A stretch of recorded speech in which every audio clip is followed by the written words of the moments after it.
Chapter 37. He only earns his freedom and his life who takes them every day by storm. Johann Wolfgang von Goethe, German writer and statesman. Fritz and I had a surprise waiting for Mama when she returned the next morning. The door was already in place in the tunnel. It must have been a closet door once, we decided, because the narrow width was perfect for this space. And after we lifted it onto the dirt ceiling and added Fritz's mortared bricks to hold it up, we started pushing in other bricks to force the door upward. That part was incredibly hard, but Fritz was smart. He figured out how to raise the door little bits at a time with smaller wedges, then work the brick in to push the dirt upward. "Did the door do any good?" Mama asked.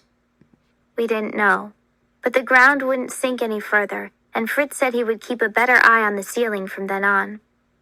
After her inspection was complete, Mama pulled out the food she had promised us. Several times during the night I had wondered what she might bring, but never imagined anything this wonderful. There were meat patties, honey and crackers, some fruit, and even a few candies. "Where did this come from?" I asked gleefully. Mama frowned. "Will you promise not to think too badly of me?" Fritz and I agreed, and then she said, "It was in Herr Krause's apartment. I figured he had lived there alone, and nobody had cleaned his place out yet. The food should go to somebody. Why not us? But still, this is stolen food, and that was wrong."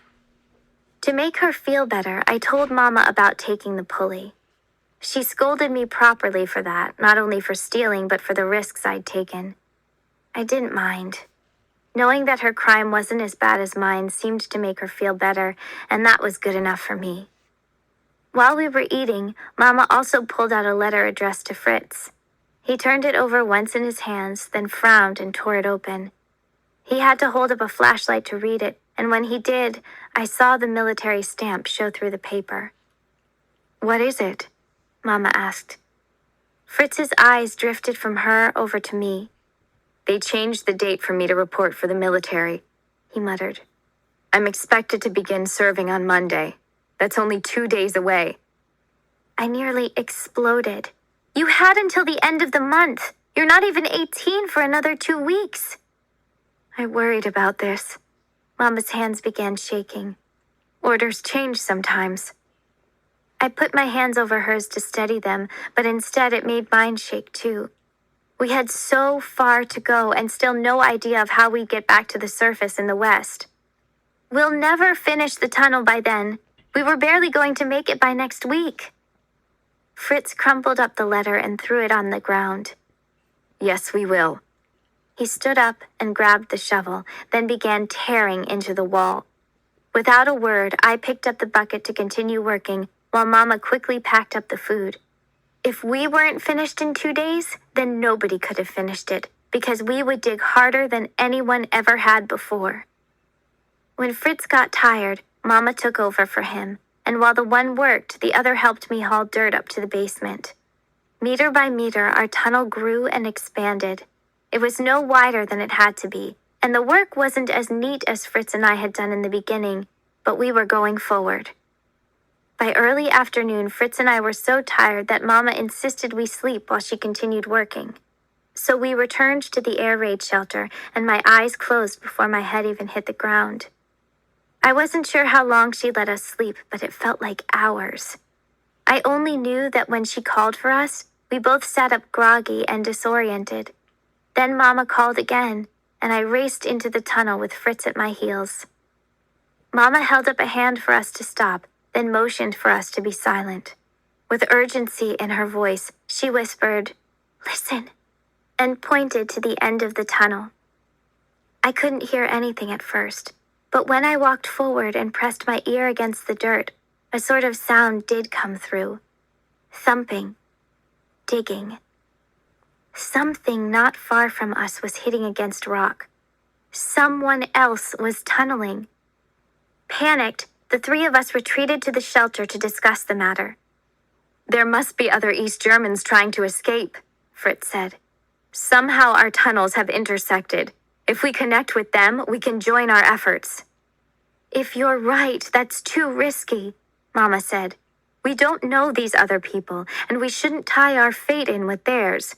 If they are found out, then we are found out. But we could move so much faster then, Fritz said. Besides, they didn't sound that far away. They'll probably connect with us at some point anyway. We might as well try to get to them and see how we can help each other. I think the sounds came from ahead, toward us, Mama said. Could it be Stasi, building a tunnel along the length of the death strip? That way anyone who tries to cross underground will have to run into them. That was possible, maybe even likely. And if she was right, then it meant we were only another meter or so away from walking directly into their hands. There's a third option, I said. Maybe the tunnel is coming from the west. What if it's Papa? I hadn't believed it until the words emptied from my mouth, but once they did, I knew I was right. Papa would never have asked us to dig.